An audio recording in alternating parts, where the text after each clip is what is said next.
Hitman 3, first impressions. Okay, so recently I bit the bullet, pardon the pun, and bought Hitman 3 for the Switch. I was a little hesitant to do so, however, due to the fact that this game is not actually played on the Switch. It's played in the cloud and then streamed to the Switch. There are some problems, as well as some huge benefits to this. So let's talk about that. First impressions on cloud-based play. So about a month ago, this game was released for cloud play on Google Stadia and Switch. This is kind of a big deal, as it appears that some developers are now crossing over to Google and Apple's vision for cloud-streamed gaming. So, is playing in the cloud any good? Astonishingly, I would have to say yes. As other reviews have noted, the gameplay is remarkably smooth and lag-free, but the really interesting thing to note here is that for the first 10 hours of gameplay, I thought I was using hardwired internet.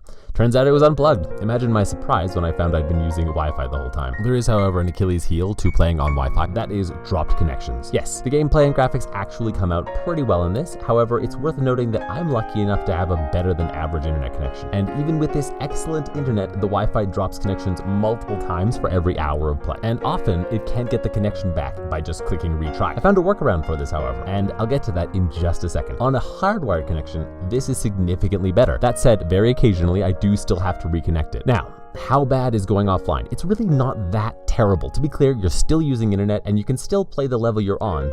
You just don't get to record any of your achievements, but who cares, right? They're just meaningless numbers, right? Wrong. If you're not online, then you don't get to report your score for the game, which means that you don't get any new spawn points, weapons, suits, or anything else that is tied up to the mastery that you have to achieve in the level. So, as much as it's nice to be able to keep playing even though you're in what is essentially low data mode, it sucks because you won't get any cool new weapons or suits or spawn points. It's weird to me that there's no way of saving your achievements while offline and then uploading them or something. To be clear, even if you clear the level in offline mode, they won't even score your game. But enough about that. How do we fix this reliably, you ask? Well, the only way I've found that fixes it every time is by closing the software and reopening, which is admittedly a bummer. Reestablishing the connection from scratch seems to do the job every time. Now, you should be aware, however, that if you choose this option instead of going offline, you will be shunted back into whatever your most recent save was. Now, if you just recently crushed someone important in, say, a large piece of heavy machinery, you may want to reconsider. To be clear, I'm mostly joking here. I have played through the story almost entirely, and I haven't actually lost any important data or anything, but the fact that it's possible is a little concerning. That said,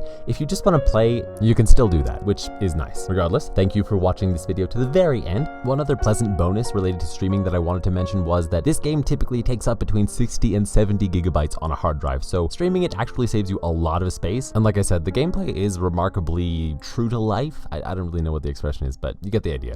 I guess what I'm saying is that I bought this and I don't really want to return it, so maybe that helps a little bit in the whole purchasing decision. If, however, you're still wondering, should I buy the game? I have a whole review coming, which is like 2 or 3 parts, so you could wait for that and, subscribe. Or you could just listen to me right now when I say that it is still a very good gameplay experience if you're willing to put up with the disconnections. That's pretty much it. You gotta make your choice there. Or, you could sell your AirPods Max and buy a PS5. Ultimately, leave a like if you liked it, and be sure to subscribe as it pushes me further towards my goal of ultimate world domination. That's all, folks. I'm BRBTG, and as always, I'll be right back.